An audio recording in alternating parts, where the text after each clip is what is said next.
Hi అండి. అందరికీ రాఖీ పౌర్ణమి శుభాకాంక్షలు. అందరూ ఎలా జరుపుకున్నారు?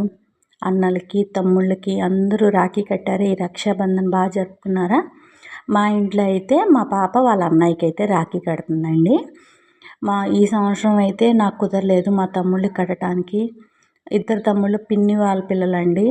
ఇద్దరు ఆకాష్, లక్కీ.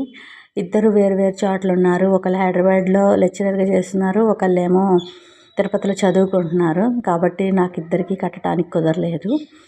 అయితే ప్రతి సంవత్సరం నా మ్యారేజ్ అయిన కానించి మా హస్బెండ్ ఫ్రెండు రామకృష్ణ అనే అన్నయ్య ఉన్నారు. ఆయనకైతే ప్రతి సంవత్సరం కడతాను.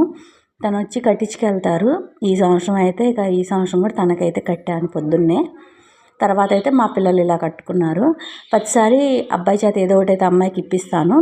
ఈసారి డ్రెస్ అయితే తీసుకొని ఇప్పించానండి. ఇది వచ్చేసరికి పోయిన సంవత్సరం మా తమ్ముడికి నేను కట్టిందండి, లక్కీకి. పోయిన సంవత్సరం వాళ్ళ ఇంటికి వెళ్ళి వాడికైతే రాఖీ కట్టొచ్చాను. ఆకాశకి కట్టడానికి కుదరలేదు. ఈ వీడియో వాళ్ళ పొద్దునుంచి అయితే ఎన్నిసార్లు చూశానోనండి. నిజంగా భలే గుర్తొచ్చాడు తమ్ముడు. పాపం డైలీ ఫోన్ చేస్తాడు, ఏం చేస్తున్నావు అక్క ఏంటని. ఫోన్ చేయకుండా అయితే అసలు పడుకోడు. అంత బాగా ఉంటాడు అక్క అక్క అని. ఆకాష్ కూడా అంతేనండి. వాడు కొంచెం పెద్దాడు. వాడు చాలా మెచ్యూర్గా మాట్లాడతాడు. ఏదన్నా నాకు ఇబ్బంది అయినా ప్రాబ్లం అయినా వాడికి ఫోన్ చేసి ఒక అరగంట మాట్లాడాను అంటే చాలా రిలాక్స్గా ఉంటుంది. ఇదిగోండి ఆకాష్, లక్కీ వీళ్ళిద్దరు నా తమ్ముళ్ళు. అలానే మా బావగారాల పిల్లలండి, హిమశ్రీ, యజ్ఞశ్రీ, లిఖితశ్రీ. అలానే మా బాబు.